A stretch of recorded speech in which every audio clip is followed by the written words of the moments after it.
Yo quisiera también agradecer la invitación, en parte porque comparto el concepto de este espacio. Como dije el otro día, también es el mejor homenaje para Chichita, un espacio de reflexión para una mujer tan reflexiva e inteligente como era Chichita. Y además por el concepto que guía este espacio, que es el rescate de nuestra soberanía pedagógica. Creo que Figari, si estuviera vivo, también prestaría su apoyo a ese concepto, en parte porque Figari buscó siempre la autonomía, la creación propia para Latinoamérica. Muchas veces cuando se habla de los pensadores americanistas se le olvida a Figari, pero Figari tiene todo un plan de desarrollo para regional y americano, América Latina. Y lo tiene clarísimo. Digo, no es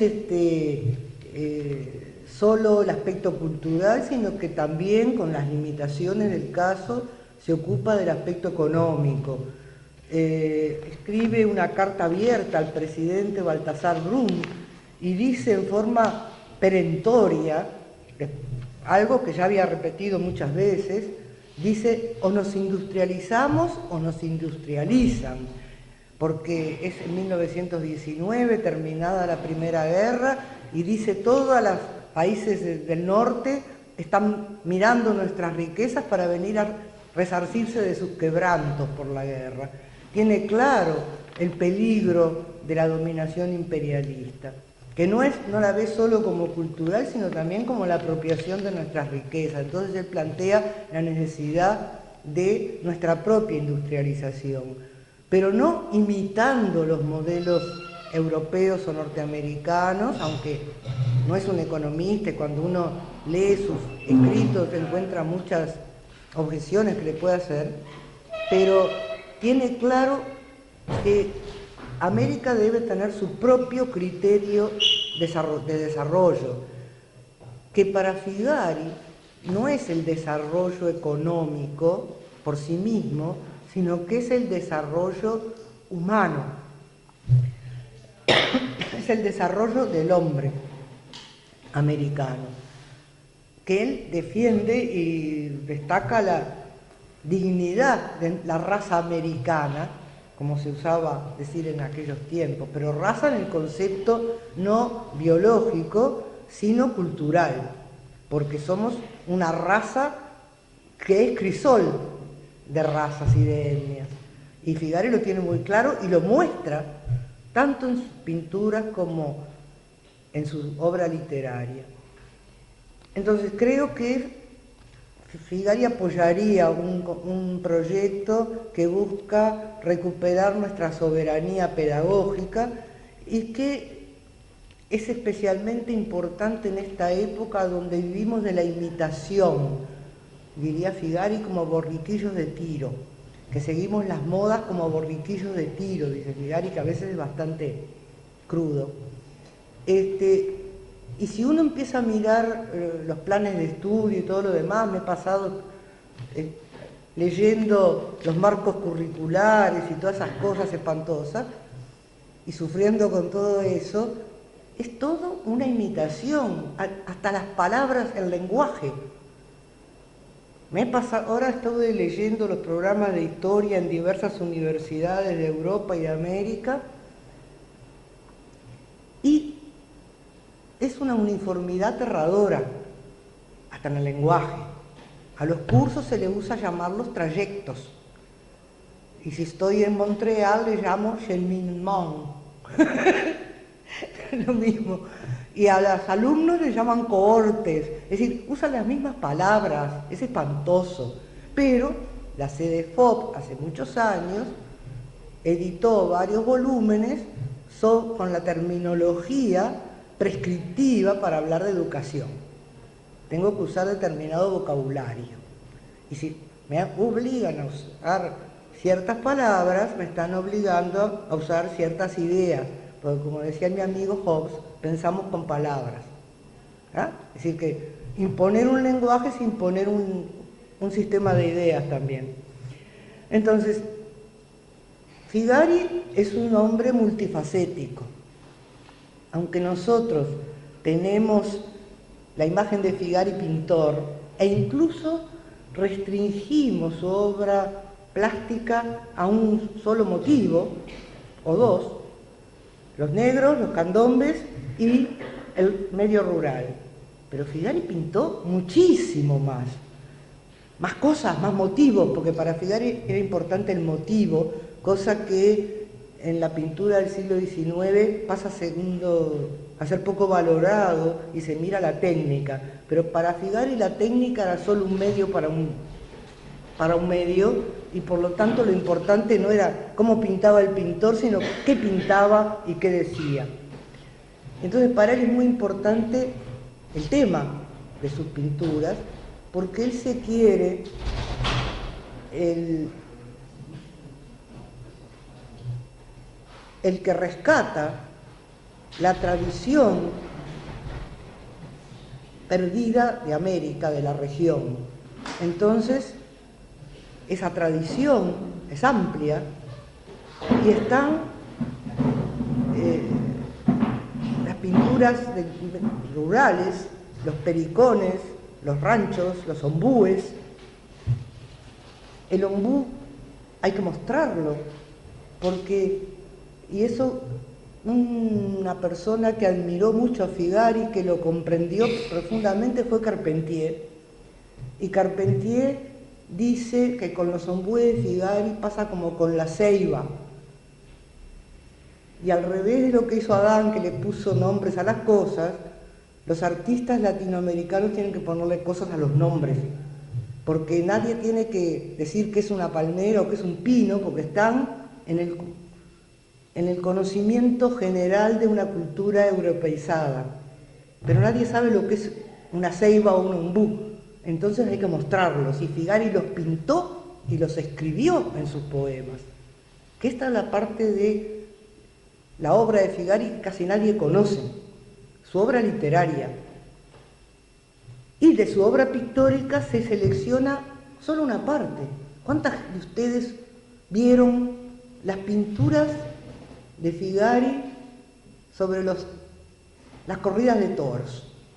Que le encantaban. En contra del humanitarismo vallista, Figari le gustan las corridas de toros. Rompe un poco el esquema, y si bien él escribe cuando se quiere prohibir la tauromaquia, él escribe un artículo en El Día apoyándolo más o menos, porque dice, bueno, dicen que la violencia contra los animales favorece a la violencia social, pero a mí me gustan las corridas de toros. ¿Por qué? Y entonces analiza por qué pueden gustarle. Nosotros tenemos ciertos esquemas sobre las cosas. Yo les voy a decir que, por ejemplo, a Ferreira le gustaban las riñas de gallo. Y no solo iba a verlas, sino que criaba gallos de riña. Así que las cosas no son tan esquemáticas en la vida, no son blancas o negras. Y cuando el gallo perdía, se lo comía en la casa. Porque los criaba en la casa, los gallineros que tienen la quinta ahí son de los gallos. Entonces Figari, de alguna manera, rompía ciertos esquemas. Y su pintura trata otros temas, por ejemplo, los inmigrantes italianos jugadores de bochas,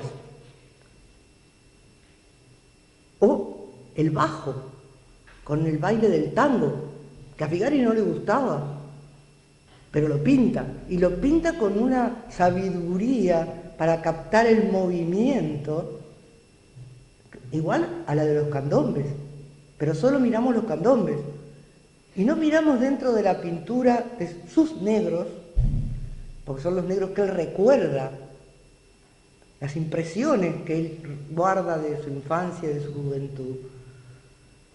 Nunca nos acordamos de otros temas como los casamientos de negros o los velorios de negros.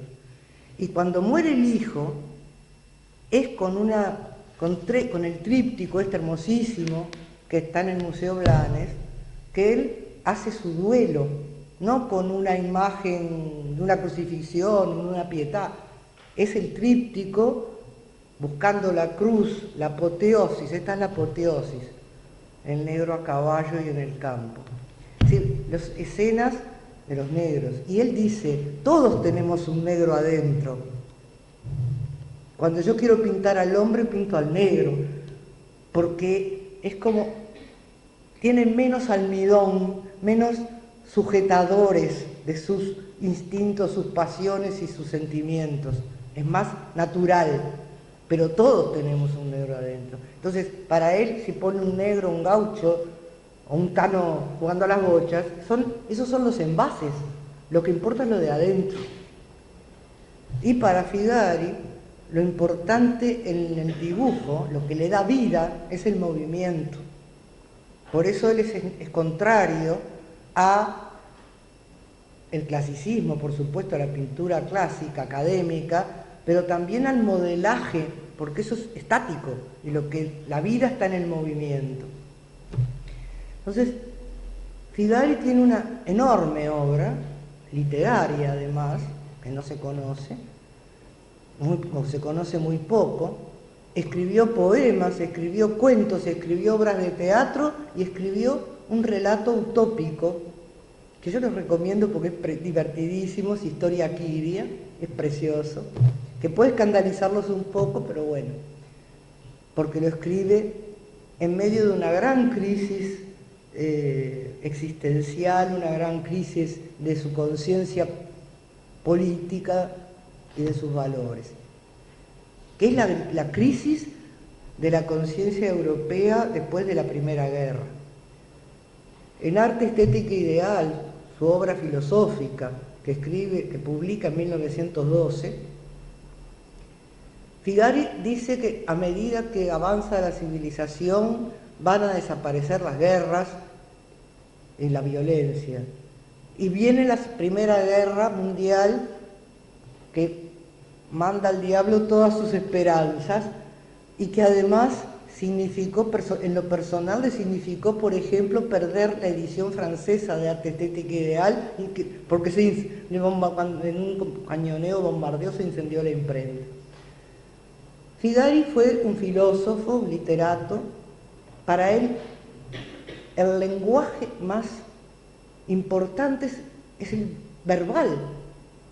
Nosotros lo recordamos como pintor, pero para él el lenguaje más importante es el verbal, porque es el más completo.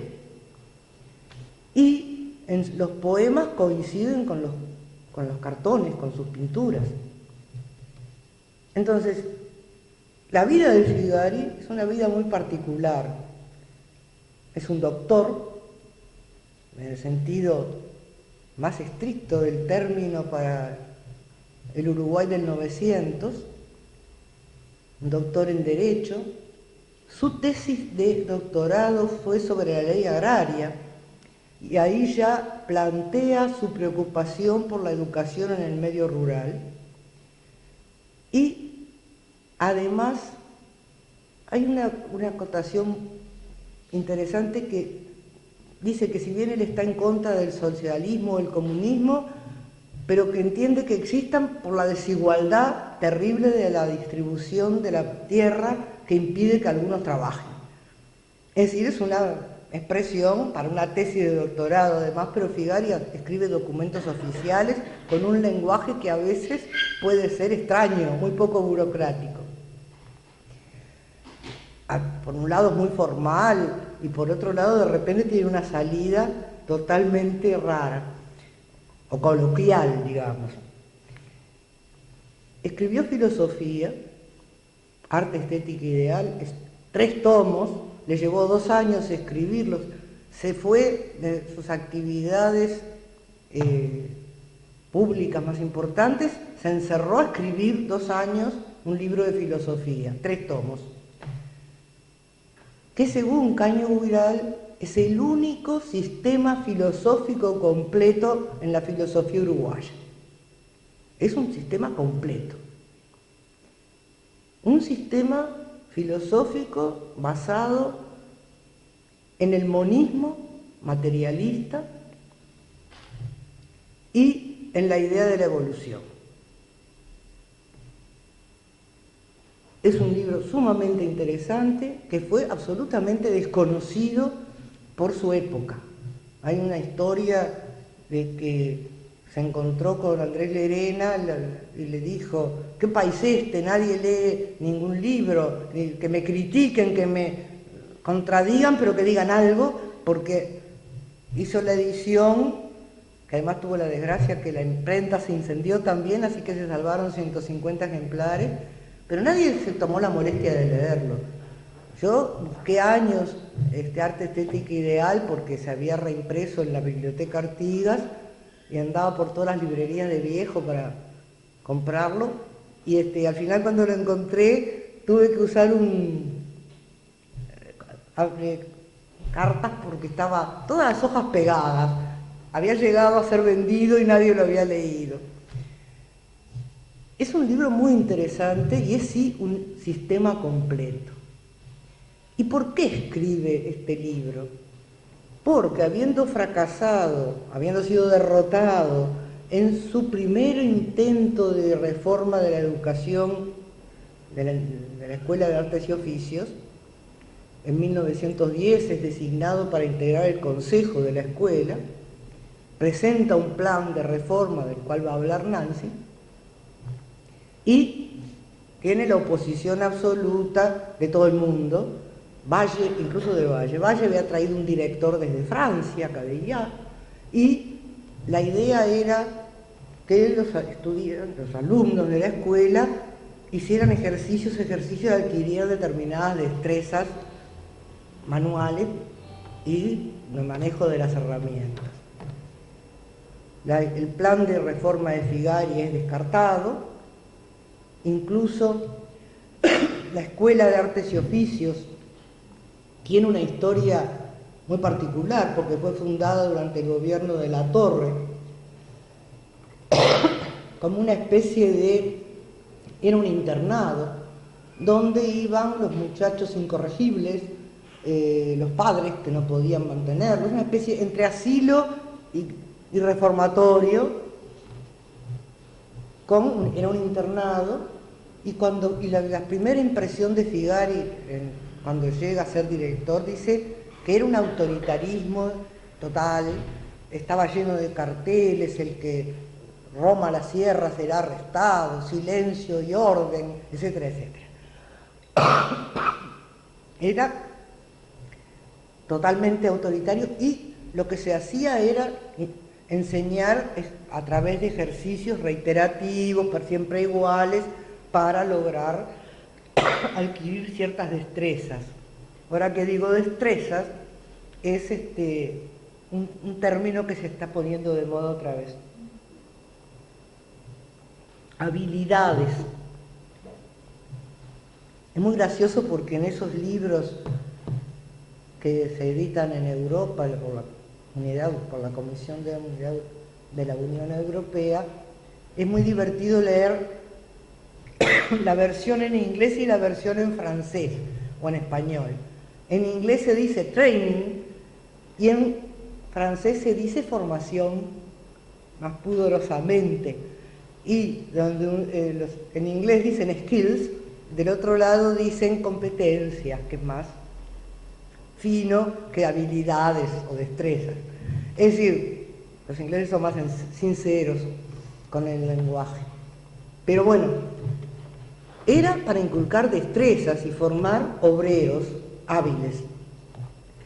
En el consejo de la Endallo estaban representados los empresarios. Había delegados de los empresarios que, por supuesto, estuvieron en contra del plan de Figari, porque lo que ellos querían era obtener obreros hábiles para sus fábricas y talleres. Hasta hoy, hasta ahora no, pero por muchos años en la UTU siguió habiendo delegados, representantes de los empresarios, también de los docentes. Entonces, Figari, después que es derrotado en ese primer intento de reformar la enseñanza industrial, se encierra y escribe la fundamentación filosófica de su plan educativo. Entonces, dice Ardao que en Figari todas sus actividades, la filosofía, la plástica, la literatura, todas, en definitiva, nacen de su preocupación pedagógica. Quiere fundamentar su posición pedagógica a través de la filosofía y luego que tampoco lo logra y renuncia a todo, sus puestos, era abogado del Banco República, etc., renuncia a todo, se exilia y se dedica a la pintura, pero tenía 55 años cuando hace esto. Es decir, estaba en la madurez. Carpentier dice que Figari vivió la vejez en la juventud, entre legajos y códigos y papeles, y la juventud en su edad madura, cuando se dedica a pintar. Y se autoexilia, se va a Buenos Aires primero y a París después. Y en Buenos Aires se vincula con las vanguardias de la revista Martín Fierro, con el grupo de Florida, con artistas jóvenes que podían haber sido sus hijos por la edad, como Borges, Oliverio Girondo, es decir, González Tuñón, etc. Ricardo Buiraldes, todo el grupo de Martín Fierro que lo admira tanto a Figari que se niegan a publicar en la revista críticas adversas. Y todos ellos, muchos de ellos, como Borges y como Oliverio Girondo, escribieron sobre Figari. Oliverio Girondo escribió un poema sobre Figari. Y Borges escribió precioso sobre Figari. También Mujica Lainez escribe sobre Figari. Es decir, y todos con comprensión, con admiración. Pero toda esa preocupación, porque pintó y pintó 10 años. Digo, no pintó toda su vida. De joven pintaba como aficionado y hacía dibujitos. Cuando el famoso juicio Almeida hizo, mientras estaba actuando como defensor de pobres, hacía dibujitos del juez, de los testigos, muy divertido, tipo caricatura. Y pintaba marinas, la Quinta de los Castro, etc., los domingos, como una cosa de aficionado, y los vendía con seudónimo. Firmaba P. Merlín o P. Weber. Pero nadie sabía que él pintaba, porque quedaba mal que un abogado, diputado, ballista, se dedicara a pintar.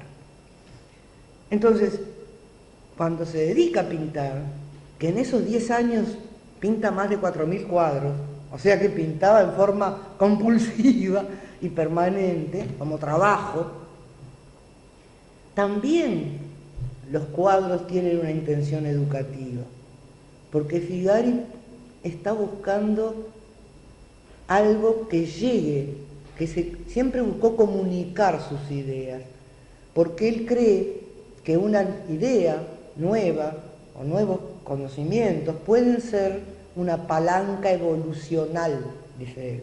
¿Por qué? Porque él cree que la evolución del hombre no ha terminado, seguimos evolucionando. ¿En qué sentido? Depende de nosotros. Él cree que nosotros tenemos que orientar la evolución. Y hay un poemita que dice que tenemos que orientar la evolución y es sumamente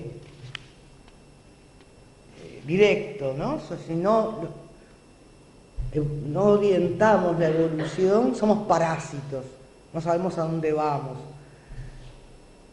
Y entonces, para que una idea o un concepto o un conocimiento se transformen en palanca evolutiva, hay que asimilarlos, hay que difundirlos. Por lo tanto, la pintura también es un arma educativa, de la misma manera que lo son sus poemas, o sus cuentos, o su relato utópico. Figari hace también, a lo largo de su vida, una evolución política muy profunda. Si bien sus ideas filosóficas centrales persisten con total coherencia, sus posiciones políticas van a cambiar mucho y esto es algo que tampoco se le perdona. En la valoración posterior de Figari. Él vive, como decíamos, la crisis de posguerra y se transforma en un crítico muy duro del vallismo, del cual había participado, del cual había sido 2 veces diputado y ocupado otros cargos. Pero las discrepancias de él con Valle se dieron siempre. Por ejemplo, Valle le gustaba el ornato, el lujo, y Figari estaba en contra de todo eso. Entonces, cuando Valle viene con la idea de construir acá una imitación de las, ¿cómo se llama? La de Milán. La Galería Vittorio Emanuele de Milán. Figari le dice, pero usted que es casi socialista, viene a construir acá, quiere construir acá una imitación de esos ornamentos europeos. Para Figari eso era un disparate. Y este es uno de los elementos,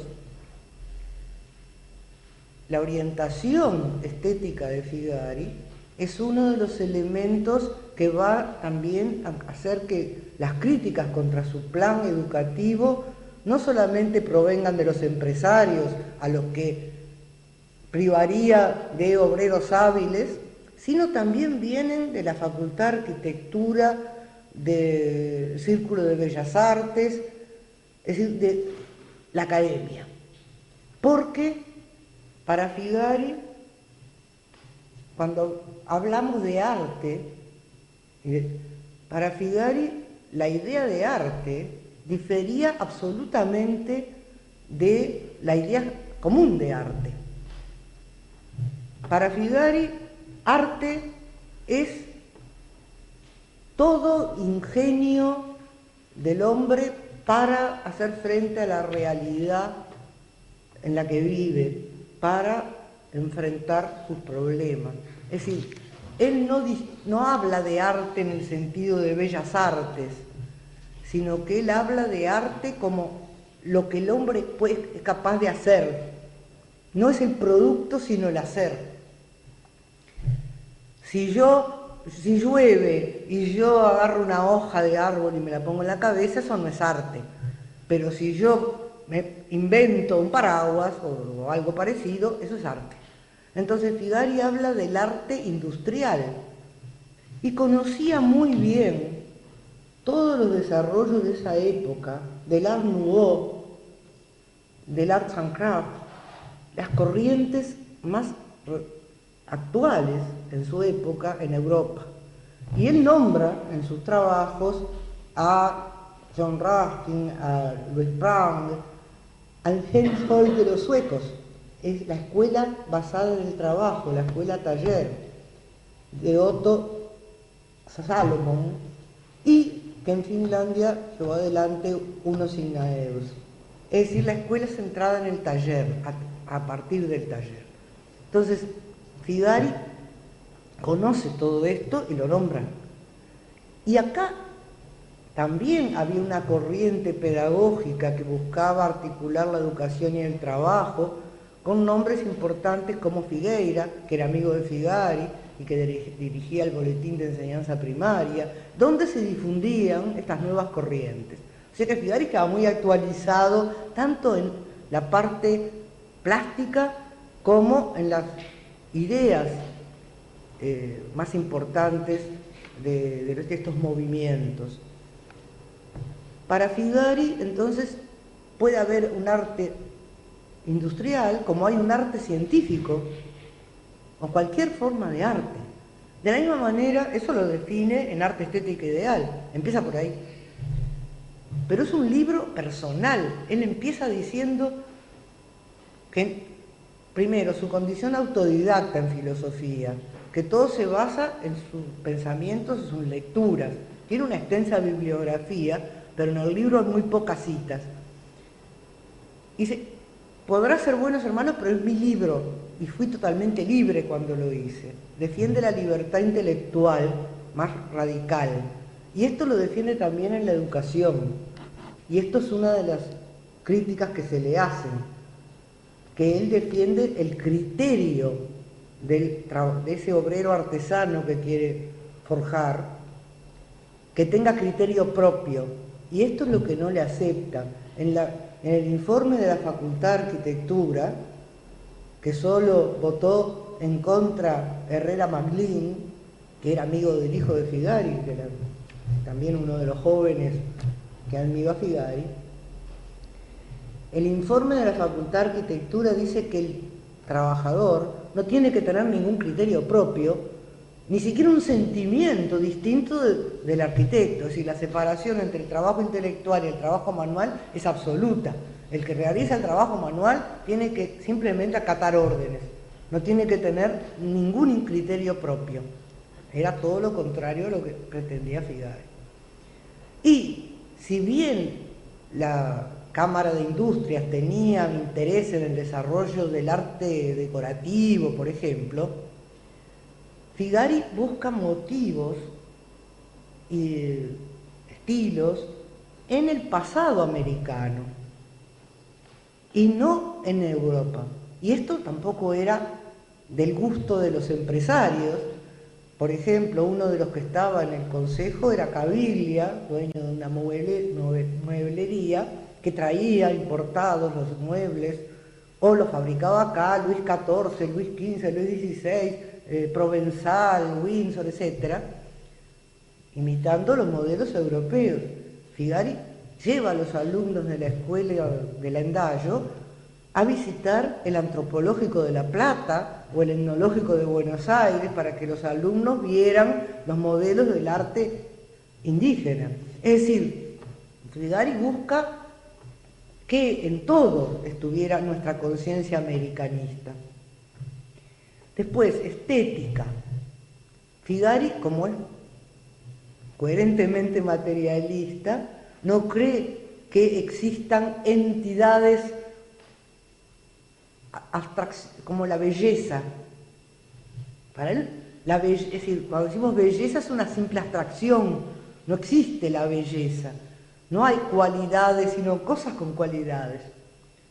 Es decir, eso no lo dijo Figari, lo dijo Engels, pero bueno, eran parecidos. Es decir, en ese aspecto. Entonces Figari dice que la estética, que el valor estético es histórico y subjetivo. Cada época tiene sus valores estéticos, cada persona tiene sus valores estéticos, pero no se limitan al arte. Él piensa que el deporte, por ejemplo, también puede tener valores estéticos. Entonces, y el ideal para Figari no tiene que ver con la idea, sino que tiene que ver con la finalidad, con la búsqueda orgánica de mejorar, instintiva, porque para él el hombre es parte de la naturaleza. El hombre es un valor morfológico, dice él simplemente, pero es parte de la naturaleza. Y todo es vida. Caño Huiral dice que el signo distintivo de Figari es bios, vida, porque para Figari todo es vida, incluso en el átomo y en la célula, en lo que él llama materia anórgana, no llama inorgánica, él dice anórgana. También tiene vida de acuerdo a su energía. Otro de los binomios de Figari es sustancia-energía. La sustancia y la energía van juntas y hay vida en todo, incluso en la sustancia anórgana, en la materia anórgana. Por eso no sé si ustedes vieron alguna vez sus cuadros de las piedras expresivas. Es maravilloso. Están en el Blanes, unos cuantos. Y son monolitos, y él considera que tienen una expresión, que se expresan. Y deben tenerla porque mi nieta iba al Blanes y le buscaba las expresiones a las piedras. Y los titula con nombres como envidia, suspicacia, etc. Es decir, traslada sentimientos humanos al inorgánico o a los animales, pero no porque los personifiquen, tampoco reifica la belleza, sino que, como decíamos, la estética es histórica y subjetiva. Y el ideal es la finalidad. Entonces el ideal es lo que él siempre está buscando a través de sus muchas obras, de sus muchas actividades, en las cuales es frecuentemente derrotado. En 1917 es nombrado director de la Escuela de Artes y Oficios y solamente dura poco, unos meses, menos de 2 años en el puesto, y logra una transformación, una producción impresionante. Por otro lado, los empresarios también lo ven como competencia desleal, porque la Escuela de Artes y Oficios abastecía, por ejemplo, a las Fuerzas Armadas. Entonces se perdían clientes. Y Figari, buscando mostrar la eficacia de su dirección en la escuela, realiza un remate con la producción de los alumnos de la escuela. Mucha gente que compró juegos de comedor, muebles, etcétera. Hasta parece que un embajador se llevó un jueguito de dormitorio, de comedor, no sé qué. Con los conceptos renovadores del Art Nouveau y de Arts and Crafts, ¿no? Es decir, y la búsqueda de inspiración en los modelos indígenas. Yo quería dejar más o menos la idea, cuáles son las ideas de Figari en materia filosófica sobre el arte, por ejemplo, porque si no, no se comprende finalmente su proyecto. Y voy a dejar por acá, aunque podría estar hablando 3 días, pero bueno.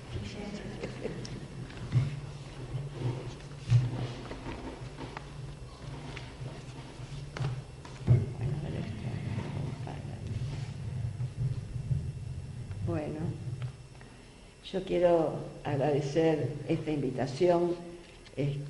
Me parece una inquietud muy importante en este momento, como lo decía Marisa, y les cuento que cuando supe que tenía que venir acá a charlar sobre nuestro admirado Figari, encontré entre las páginas de este libro una carta de Chichita Méndez, que la traje para leérselas, porque realmente no me acordaba y en ese momento me emocionó bastante.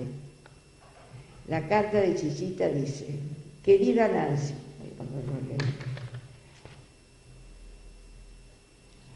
así como me gusta hacerlo sobre las rodillas y con el moderno sustituto de la pluma de ganso, sin pensarlo mucho, con la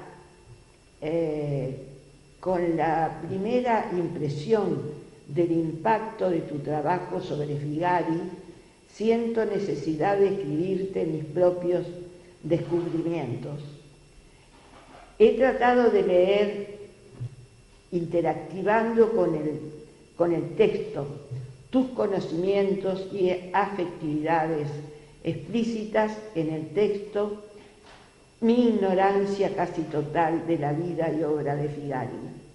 Con el correr de las páginas descubrí que además había una postura en la interpretación de la frustración pedagógica que motivó el fin del proyecto de educación integral que tú demuestras con mucha prudencia y que comparto totalmente. Si el propósito que te llevó a este trabajo serio, pensado y fundamentado fue hacer conocer un intento de cambio educativo tan poco frecuentado por los docentes, creo que el libro lo logrará, a menos que la lectura del mismo se haga con ojos acríticos o muy sectarios. A mí me produjo una curiosidad en ascenso a medida que pasaba las páginas, la suficiente curiosidad para querer transformarlo en saber, ahora necesito leer al propio Figari para integrar las citas en todo su contexto, para poder interactuar mejor tus ideas con las mías, pedagógicamente y políticamente. Porque este es el otro punto.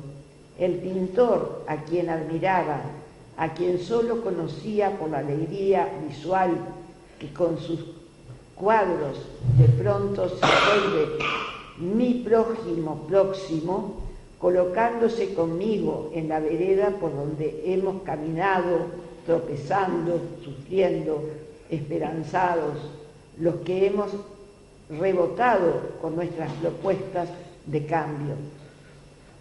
Este descubrimiento personal es obra de tu libro. Todos los que hemos trabajado en la educación, jugándonos al cambio de las sociedades hacia etapas más humanas y por lo tanto más felices, nos sentimos mejor cuando podemos entender por qué han fracasado aparentemente nuestros esfuerzos, y eso nos renueva los deseos. Con experiencia de maestra me hiciste ver que a principios del siglo XX y a finales del siglo XX los intereses de la clase dominante se defienden con la misma fuerza cuando se sienten tocados. La educación es estratégica y los docentes subversivos. Qué felicidad me da integrar a la educación, a la columna, un subversivo más. Gracias, Nancy. Con afecto, admiración y respeto y mucho cariño, Chichita. Esta era Chichita. Y estoy segura que estaría muy contenta que este grupo de maestros haya resuelto ponerle a este espacio su nombre, porque ella estuvo siempre luchando no solamente a partir del aula, sino también a partir del sindicato, y hasta último momento ella estuvo acá, fue la última dirigente del magisterio cuando la dictadura, porque ya todos los otros compañeros ya habían tenido que irse al exilio o estaban presos o estaban en la clandestinidad. Y Chichita fue la que se quedó con la llave todo el tiempo que pudo, día y noche, para tratar de no entregar la llave al ejército. Y al final la obligaron, por supuesto, a entregar la llave. Ella fue la que entregó la llave de la casa, pero tuvo en ese momento, y esa es Chichita, me contó que le dijo al coronel no sé cuánto que vino a hablar con ella: esta casa, ustedes se van a quedar con esta casa, pero yo les pediría que si van a poner alguna otra cosa administrativa o lo que sea, traten de que sea algo relacionado con la educación. Y lo hicieron, porque acá funcionó una oficina administrativa de no sé qué cosa de la inspección de escuelas. Bueno, esa es Chichita Méndez. Y ahora estamos acá pensando en todas estas ideas que son por las que ella luchaba, y que el caso Figari es específico y ejemplar en el sentido de una reivindicación de la soberanía pedagógica, nunca mejor que Figari por todo lo que le pasó.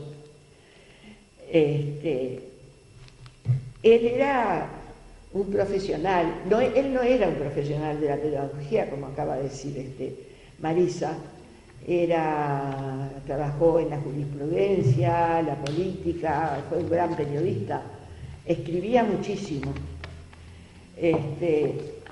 pero dentro del campo de la pedagogía tuvo una significación sustantiva, porque fue un creador de doctrina pedagógica que, en resumidas cuentas, le llama educación integral, porque él era un hombre muy estudioso y conocía la literatura pedagógica que se estaba publicando en ese momento, que era a principios del siglo un momento de gran cambio de la educación tradicional y en los avances de los conocimientos psicológicos y pedagógicos que estaban realizándose en Europa.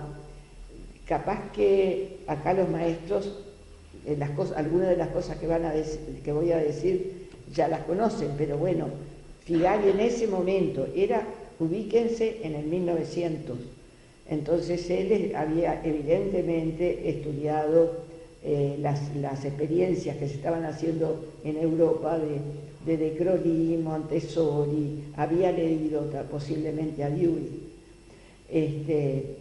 pero además era un momento de una revolución técnica, de transformación industrial, y él estaba también muy al tanto de esto. Diríamos que me hace pensar que en este momento, pero de una manera mucho más vertiginosa, estamos repitiendo aquellas transformaciones que se hicieron en el siglo XIX, en lo que tiene que ver además, sobre todo, a él le interesó, se ve muy particularmente, los avances científicos en psicología y pedagogía. Pero además de creador, fue un innovador, porque aplicó esos principios de la llamada Escuela Nueva en ese momento, en sus direcciones, en su trabajo de la Escuela de Artes y Oficios, pero con un criterio, como muy bien manifestó Marisa, con un criterio muy original, no solamente de cambio general educativo, de respeto del niño por lo que se había estudiado en psicología y de una actitud diferente del maestro, del docente frente al niño, sino también por sus concepciones relacionadas con el arte y la industria y sobre todo la jerarquización del trabajo.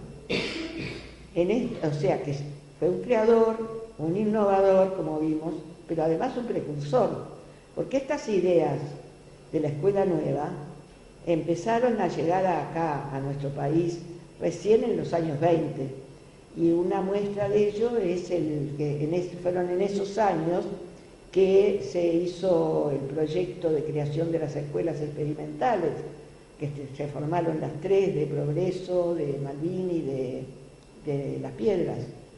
Y no olvidemos que también los maestros estaban en esos momentos muy entusiasmados con toda esa corriente nueva que venía sobre todo de Europa, porque de ese año, del año 1928, fue cuando Gesualdo inicia su experiencia en Canteras de Riachuelo. Así que empezó como a tomar gran medida la preocupación de los maestros por cambiar la situación de la escuela. Y eso tenemos que hacer un esfuerzo para pensar cómo era. Yo creo que hay un ejemplo clarito de eso.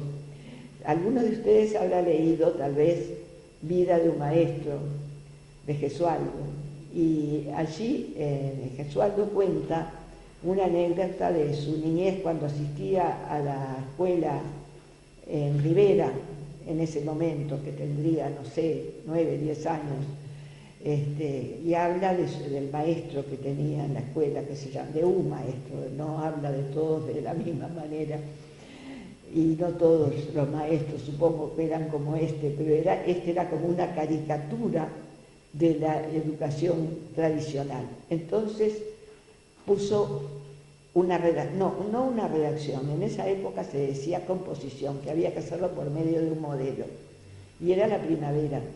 Entonces lo que se consideraba que había que decir era oh, qué bella es la primavera, los pajaritos, las flores, el verde, etcétera, etcétera.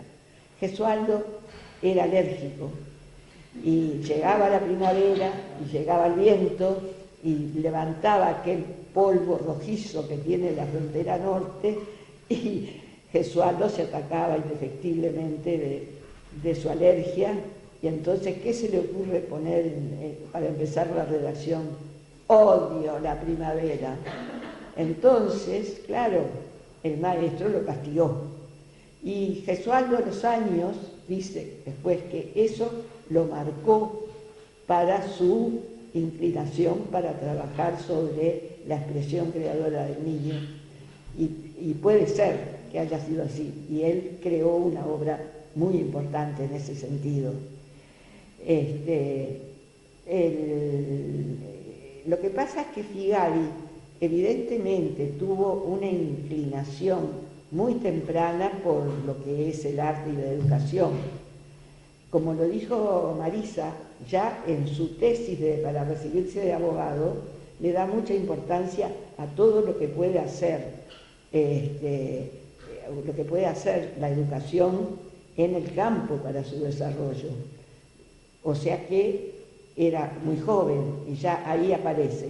Pero hay un hecho muy importante desde mi punto de vista que marca también ya más profundamente las ideas que él iba de manera pausada pero firme haciéndose sobre la educación. En el año 1900, él era diputado por el vallismo y propone en el Parlamento, escribe un proyecto de ley de creación de una escuela de bellas artes. Eso se encajona ahí, después al tiempo trata de que se trate de nuevo y escuchan su argumentación y el proyecto que plantea, minucioso como era para explicar sus ideas y cómo debía organizarse. Es increíble todos los detalles que piensa, no solamente de cómo debe hacerse la educación en esa escuela de Bellas Artes, sino también hasta los detalles de cuántos profesores debe haber, cuánto deben ganar. Es exhaustivo los detalles de ese proyecto que existe, por supuesto, como todo lo del Parlamento en el Palacio Legislativo. Y allí están las ideas en germen que después las va a ir aplicando en las escuelas, mejor dicho, en la escuela, la primera vez que es nombrado para el consejo de la escuela como miembro, simplemente en el año 1910. Y entonces ahí presenta, por supuesto, un proyecto minucioso, argumentado, de cómo tiene que ser la educación. Y allí está muy interesante porque él incluso hace las orientaciones para los docentes, cómo tienen que encarar la educación, que era totalmente distinta, porque como dijo Marisa, ustedes saben, la escuela de artes y oficios que existía en ese momento había sido iniciado como un correccional en la época de La Torre y seguía Era una escuela internado donde se les enseñaba oficios de esa manera rutinaria y mecánica, y Figari, por supuesto, tenía una idea totalmente distinta. En ese proyecto de transformación de la escuela, escribe unos cuantos preceptos que son válidos hasta ahora. No se los voy a leer todos, son 7, pero para que tengan una idea, que por supuesto coincide con algunas de las cosas que dijo Marisa. Primer precepto: dar instrucción práctica más bien que teórica, adoptando procedimientos experimentales, de modo que el educando consiga por sí mismo la verdad o el resultado que busca. Educar el criterio, segundo, de educar el criterio dentro de las peculiaridades de la individualidad del alumno, respetando y aún estimulando sus energías modales como una fuerza estimable. Despertar y desarrollar la inventiva del alumno por medio del proyecto y de la crítica, basado fundamentalmente en un propósito de adecuación productiva. En fin, cultivar el espíritu de iniciativa. Estoy resumiendo, porque explica mucho y muy bien todo esto. El último dice: fomentar el espíritu de asociación y de cooperación, así como los demás factores de sociabilidad y de cultura. Bueno, ustedes, los maestros que están trabajando ahora, y en mi época también, esto era lo que nos enseñaban en el Instituto Normal, a hacer estas cosas. Pero imagínense esto dicho en el año 1910. Realmente era un hombre que veía lo que era necesario cambiar en la educación, y sobre todo en esa institución que era un correccional. ¿Qué se iba a pensar en el alumno? Como se había empezado a pensar que el centro de la educación era el niño, como planteaba la escuela nueva. Y además, por supuesto que las ideas generales de educación, haciendo la valoración artístico-industrial y de la estética. Porque realmente, para repetir las palabras de Marisa, la formación de obreros que él quería era de obreros de pensamiento crítico, de no dóciles, personas adiestradas para hacer mecánicamente un objeto. La verdad es que tiene un capítulo donde profundiza mucho eso, pero que yo creo que hay una frase que explica claramente cómo quería que se formara ese alumno de la escuela. El obrero debe trabajar pensando y pensar trabajando, desarrollar su manera de pensar, su criterio. Por supuesto que esto no era muy aceptado. Me parece fundamental también el tema que él hace de la valoración del trabajo. Y en este sentido dice: ante todo hay que enseñar a trabajar. Nada moraliza tanto como el trabajo. El trabajo forma parte de la vida. La vida es integral. Y nosotros sabemos muy bien que el trabajo en realidad tiene bastante mala prensa desde sus inicios.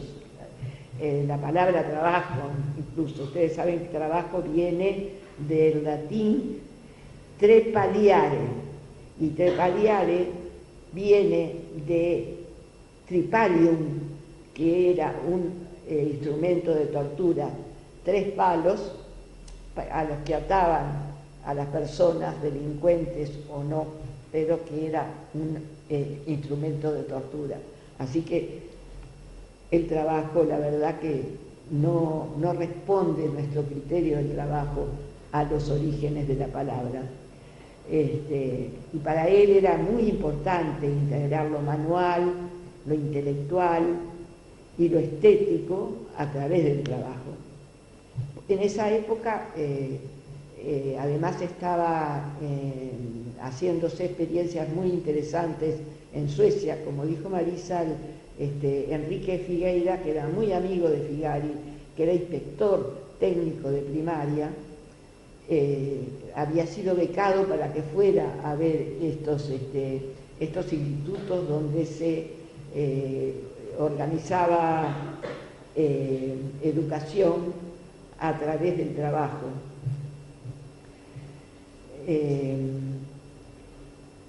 Figari además tiene algunas palabras que le da un sentido muy especial, pero él lo explica. Por ejemplo, al final de su libro que escribe junto con su hijo Carlos, explica el significado que tiene para él la palabra industrial. Es muy interesante porque es una forma de entender mejor lo que él quiere decir con estas palabras. Según el concepto corriente, se da al vocablo industrial una acepción técnica puramente, mientras que según nuestro modo de ver, significa productividad, aptitudes para esgrimir el ingenio práctico, iniciador, creador, ejecutivo, fecundo y ordenador, lo que presupone una instrucción educativa integral. Este es el sentido que él le da, y eso aparece en todo su proyecto. Por supuesto, la mayoría del concepto no acepta, y Figari, que tenía su carácter, renuncia. En esta primera etapa que pasa por la Escuela de Artes y Oficios, está apenas 2 meses, 3 creo, porque ya vio que era inútil, aquella gente no tenía demasiado interés en estas nuevas ideas. Y hace esa pausa en que viaja a Europa y escribe el libro del cual habló, Arte, Estética, Ideal. Y además afianza sus ideas sobre educación, ¿no? Esta reflexión filosófica de Figari va argumentando con mayor medida y contenido sus propios conceptos de lo que se debía enseñar en la escuela. Por eso Ides y Venides de la política de ese momento, a pesar de que no lo habían hecho renunciar la primera vez en el año 1915, con esperanzas de poder hacer algo, porque lo nombran director de la Escuela de Artes y Oficios, se va de nuevo vuelve a la Escuela de Artes y Oficios, ahora como director, para ver si con esta nueva autoridad de la cual va investido puede llevar a cabo su proyecto. Va acompañado con su hijo, que es su colaborador inmediato y es arquitecto, y lo primero que hace es tratar de reformar la planta edilicia, porque abre ventanas para que entre luz, eran lugares inhóspitos, hace retirar máquinas que no servían para nada y que ocupaban espacio, es decir, darles a los alumnos luz y espacio para que trabajaran de una manera mejor. Destierra, por supuesto, esos carteles horrendos que había prohibiendo esto y amenazando aquello, y sobre todo hace una cosa muy importante, que es cambiar la forma de internato de varones por una matrícula abierta, que es además para niñas, porque ahora la escuela recibe a niñas para trabajar, aprender oficios, porque él considera que la mujer debe aprender oficios, así lo dice expresamente, para lograr mayor independencia. Como ven ustedes, ahora que estamos en todo este tema del feminismo, Figari ya en aquella época se preocupaba por la situación de la mujer en la ciudad, en la sociedad. Él crea nuevos talleres, bueno, por supuesto que le da un valor muy importante a la naturaleza. En el taller de diseño estético, de diseño y dibujo, salen los muchachos y las chicas a dibujar, van al zoológico, van a los parques, y también es importante esos viajes que organiza con alumnos y con docentes a Buenos Aires, a los museos, con el tema de que él quiere que las cosas autóctonas, la naturaleza nuestra, aparezca en lo que hacen, en los dibujos y en los objetos que fabrican los muchachos y las muchachas en la escuela. En la casa de Baferreira hay varios muebles y objetos que están inspirados justamente en animales y plantas. La ranita, el sapito. Los sapitos. Su hija, Delia, dice justamente que gracias a su padre entró en la escuela la flor de ceibo, el umbú, como decía recién, en fin, lo hizo, pero tuvo además, no fue fácil para Figari, se pueden imaginar, este cambio, porque había docentes que lo seguían y lo apoyaban, pero había docentes que no, y aparte de eso, a pesar de que él era el director, el consejo no estaba muy de acuerdo con él tampoco, por las razones ya dichas. Y por lo tanto, su trabajo se vuelve cada vez más difícil. El tema de que hablaba Marisa, de la polémica que se produjo en el Consejo, que los que no estaban de acuerdo con seguir los cánones de una estética que tuviera referentes indígenas y americanos en vez de los que venían de Europa y de la época colonial. Eso fue una polémica que alcanzó la vida pública. Es increíble que el Círculo de Fomento de Bellas Artes y la Facultad de Arquitectura consideraran que eso, cómo ha evolucionado, ¿no? En eso también Figari fue alcanzó a ver lo que debía hacerse en el futuro. Bueno, todo eso, por supuesto, lo lleva a renunciar de nuevo en el año 1917. Duró apenas 2 años. Era el director, pero no pudo. Y no era un hombre de quedarse quieto, era un hombre de muchas ideas, pero era un hombre de acción. Mandó todo a rodar, abandonó todo, absolutamente todo, y a partir de entonces se dedicó a la pintura, no quiso saber más nada. Y eso se mantuvo absolutamente en silencio, eso es lo increíble, ¿no?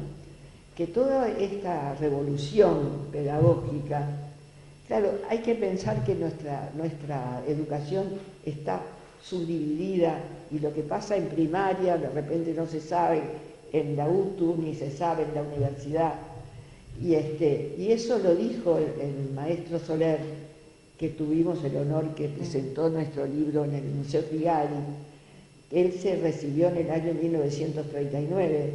Dice, yo nunca vi en toda, después siguió haciendo segundo grado, los estudios que se seguían haciendo en la carrera en esa época, nunca en mi vida escuché que Figari hubiera trabajado, hubiera tenido esas ideas tan avanzadas en educación, ni siquiera que había trabajado como educador. Pero en el año 1965, Arturo Agao, nuestro gran filósofo que además estudió las características de nuestra filosofía nacional y de nuestros grandes pensadores, recopiló todo el material que había dejado escrito Figari, que fue mucho, porque eso es lo bueno que tuvo Figari, que dejó todo aquello documentado, escrito. Él tenía una idea, y aunque sea una idea no demasiado grande, él la escribía y hacía un folleto y publicaba. Cosas que también me decía a mí don Miguel Soler, dice, lástima que los maestros escriban tan poco, porque debe haber muchas cosas que se hicieron y que hicieron los maestros y hoy no las sabemos. Y esta es una de las, una sola de las experiencias truncadas en educación, la de Figari. Por eso es tan importante lo que ustedes están haciendo, porque de esta manera se reivindican cosas que están olvidadas o que se conocen poco. Porque fíjense que tenemos, porque no digamos que no fue un fracaso, eso hay que tenerlo muy clarito. Figari no fracasó, fue derrotado. Está la experiencia truncada de Figari, la experiencia truncada de Gesualdo en la época eterna, Soler, que también tuvo que abandonar el tema, y sus maestros en la experiencia de la mina, Lidio Ribeiro, que ese se conoce poco, pero es una experiencia muy avanzada que hizo en la localidad de Valle de Ordóñez, en la UTU. No en el seminario, en el liceo. En el liceo, en el liceo. Y por qué no decirlo, una cosa que yo me olvidé de poner, no lo olvidé, pero no lo tuve en cuenta y me avergüenzo de ello, la experiencia que hizo Chichita junto con otros compañeros en una escuela de aire puro que duró 2 años y también la liquidaron, que se llamaba MEN, Movimiento Escuela Nueva. Y ellos trabajaron en aires puros y pudieron seguir la experiencia, que era maravillosa, con todas estas cosas del trabajo manual, de la huerta, de todas lo mejor que había en los años 50 en educación en este país, y no pudieron continuarla. Estaba también Dana Sosa, Radino, Beatriz González, que era la directora, y Chichita, y Chispa, Pastorino, no sé si la nombré. Entre ellos hicieron un proyecto hermoso que duró 2 años, porque no se los dejaron continuar. En fin, por eso pienso que esta actividad que están haciendo ustedes es muy rica y puede servir, porque ahora, como está de moda que la historia no existe, vivimos solo en el presente, pero yo quiero recordar para terminar, lo que dice Julio Castro en el Banco de Fijo y la Mesa Colectiva, que es justamente cuando él habla de las dos líneas, de la escuela tradicional y de la escuela nueva, que ya no es tan nueva, pero que sí, y va aportando cada vez cosas nuevas, evidentemente.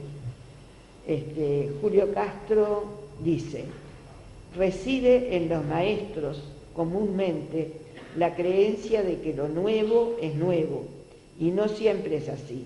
Es cierto que actualmente se vive en plena revolución de conceptos, pero estos no han surgido de la nada. Los fundamentos de la ciencia pedagógica de hoy están en los atisbos de ayer y más aún en sus revisiones y modificaciones. Hacer una perspectiva histórica no es hundirse en un proceso ya muerto, sino buscar en muchos aspectos las raíces de la realidad presente. Esto es lo que decía Julio Castro y creo que tiene mucha razón. Muchas gracias.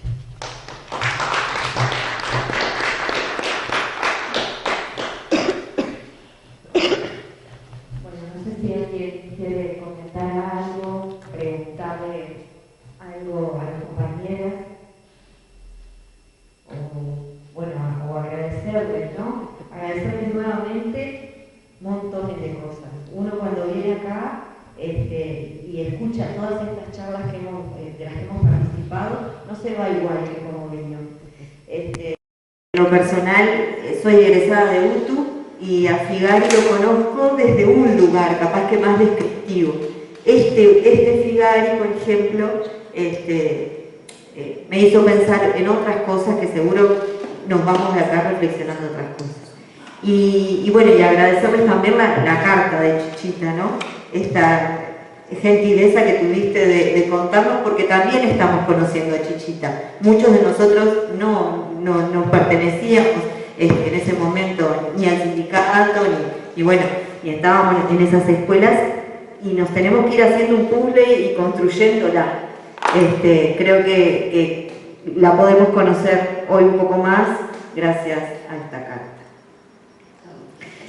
Y bueno, teníamos ganas de obsequiarles algo para ustedes antes de...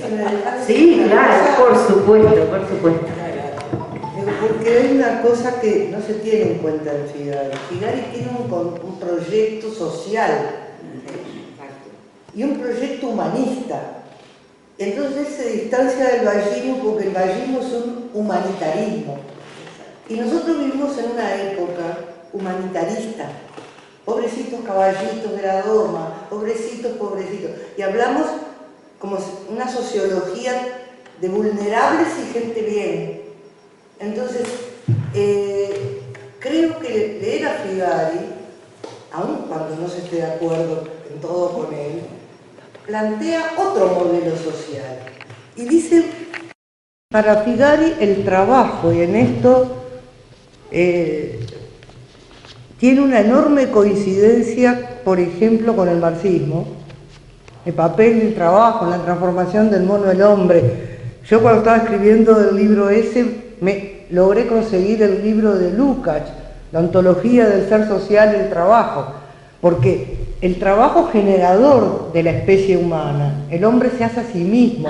¿Se acuerdan el dibujo de, no, se van a acordar los jóvenes, no se acuerdan, de Peloduro, que miraba el cráneo y decía, el hombre eso se hace, me quiere decir? Bueno, para Figari el hombre se hace, y se hizo, es su propio creador, y ahí está la dignidad del hombre. Entonces, ¿cuál es la gran palanca evolutiva para Figari? El trabajo. Y él plantea, por eso, ¿cómo les iba a gustar? Un modelo social que dice, la regla natural de asociación es el trabajo efectivo, el trabajo productor. Todos los componentes sociales deben cooperar para el mantenimiento del organismo global, para que éste pueda prosperar, así como para que cada unidad individual se sienta con legítimo derecho a disfrutar de los bienes sociales, como coasociado efectivo, puesto que esto implica una carga correlativa. Todo lo demás es ficción. Es decir, basta de legislación protectora, basta de asistencialismo. Lo que importa es que la asociación natural. Y Figari piensa que la sociedad se tiene que organizar de acuerdo a la naturaleza, porque somos parte de la naturaleza. Y hoy se habla mucho de ecología, pero Figari tenía una visión del hombre como parte de la naturaleza, adentro y no afuera de la naturaleza, ¿no? Naturaleza por acá y hombres por acá. Entonces, los binomios de que inseparables son educación-trabajo, porque el trabajo tiene que estar ser el eje de la educación. No hay un mundo del trabajo aparte. Ah, ahí está. Ese vocabulario actual del mundo del trabajo, como si el trabajo fuera un mundo aparte. No, el trabajo está en nuestro mundo, es nuestra parte de nuestro mundo. Yo eso, casualmente con Nancy las dos pensamos lo mismo. Cuando vimos el mundo del trabajo nos calentamos. Y sí, porque nos imponen un pensamiento con las palabras, es lamentable. Bueno, entonces, pero yo creo que es importante que se lea Figari, porque es riquísimo Figari. Y además que se lean los poemas, por ejemplo. Algunos son divertidos porque era un gran humorista Figari, gran admirador de Chaplin. Pero lamentablemente se murió antes de que hiciera Tiempos Modernos. Porque la idea de ese trabajo esclavo, dice Figari, no importa el nombre del trabajo, si el trabajo es monótono, rutinario y sin variación, es esclavo. No importa la condición jurídica. El trabajo torturante es el trabajo rutinario, sí. Pero si se usa el criterio, entonces el trabajo es un placer. Y eso, bueno, lo retrata mejor que nadie Chaplin en Tiempos Modernos, pero Figari no llegó a verlo. Pero bueno, Figari era un gran humorista. Me sentí muy identificada con que hablar. Cuando hablaban de los negros, yo di mi primer concurso con un cuadro de Figari y analizamos la obra, hablamos de la interpretación que podemos hacer con la humildad de una simple maestra que estaba empezando su carrera. Y para cerrar yo tenía el candombe a Figari y se cortó la luz. Cuando empezamos, entonces tarareé el candombe, la luz volvió y los niños se pararon y se pusieron a bailar. Entonces le digo, eso es lo que transmitía Figari cuando pintaba, ¿no? Un poco la alegría. Y me reía porque ayer mi amiga gentilmente me decía, cuida con lo que decís a veces. Soy tan fresca, eso, y lo miré enseguida a él cuando tú dijiste que lo que a Figari le gustaba era la frescura que tenía el negro, el filtro que no tenía, ¿no? Sí, yo todavía tengo eso dentro de mí, de que muchas veces dejo salir lo que pienso sin el filtro, y realmente hoy me voy con montones de aprendizajes y con otras cosas de Figari, porque uno lo conoce como el pintor, ¿no? Ese hombre que pintó cosas tan alegres, pero también hubo un gran pensador allí que aportó mucho a la educación de nuestro país, y muchas de las cosas que él mencionaba por allá a principios de siglo, hoy las están repitiendo como logros con otros nombres adornados, ¿no? Y esto que tú decías de traer palabras extranjeras para extranjerizarnos a nosotros está cada vez más actualizado. Así que les agradezco a ustedes, al espacio de Chichita Méndez, de poder tener la riqueza de enriquecernos día a día con nuestra pedagogía.